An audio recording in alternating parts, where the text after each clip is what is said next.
Dhurandhar 2 versus toxic ಅನ್ನುವಂತಹ ಜಿದ್ದಾಜಿದ್ದಿ ಏನಿತ್ತು ಅದಕ್ಕೆ ಬ್ರೇಕ್ ಬಿತ್ತು. ಆದ್ರೆ ಟಾಕ್ಸಿಕ್ ಜಾಗಕ್ಕೆ ಕನ್ನಡದ ಲವ್ ಮಾಕ್ಟೈಲ್ 3 ಬಂತು. ಸಿನಿಮಾ ದಿಢೀರ್ನೆ ಪ್ರೀಪೋನ್ ಆಯ್ತು. ಎಲ್ಲರೂ ಕೂಡ ಆಶ್ಚರ್ಯಪಟ್ಟಿದ್ರು.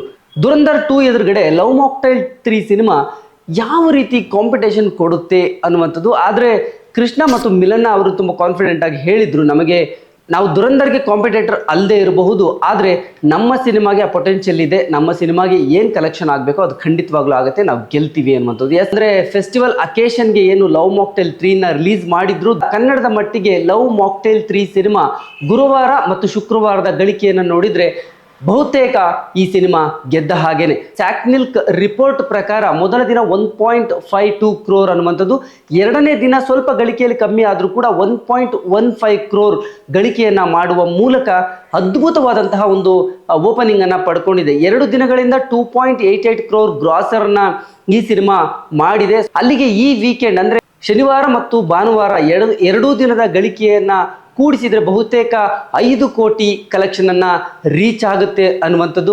ಸೊ ಈ ವರ್ಷ ಒಂದೇ ಒಂದು ಕನ್ನಡ ಸಿನಿಮಾ ಕೂಡ ಬಾಕ್ಸ್ ಆಫೀಸ್ ನಲ್ಲಿ ದೊಡ್ಡ ಮಟ್ಟದಲ್ಲಿ ಆ ಮಾರ್ಕ್ ಅನ್ನ ಮಾಡಲಿಲ್ಲ.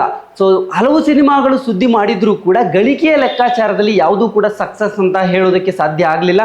ಸೊ ಲವ್ ಮಾಕ್ಟೈಲ್ 3 ಸಿನಿಮಾ ಅದ್ಭುತವಾದಂತಹ ಒಂದು ಯಶಸ್ಸಿನತ್ತ ಹೆಜ್ಜೆಯನ್ನ ಹಾಕ್ತಾ ಇದೆ. 2026ರ ಓಪನಿಂಗ್ ನಲ್ಲಿ ಸ್ಯಾಂಡಲ್ವುಡ್ಗೆ ಬಿಗ್ಗೆಸ್ಟ್ ಬ್ರೇಕ್ ಥ್ರೂ ಈ ಸಿನಿಮಾ ಖಂಡಿತವಾಗ್ಲೂ ಆಗ್ತಾ ಇದೆ.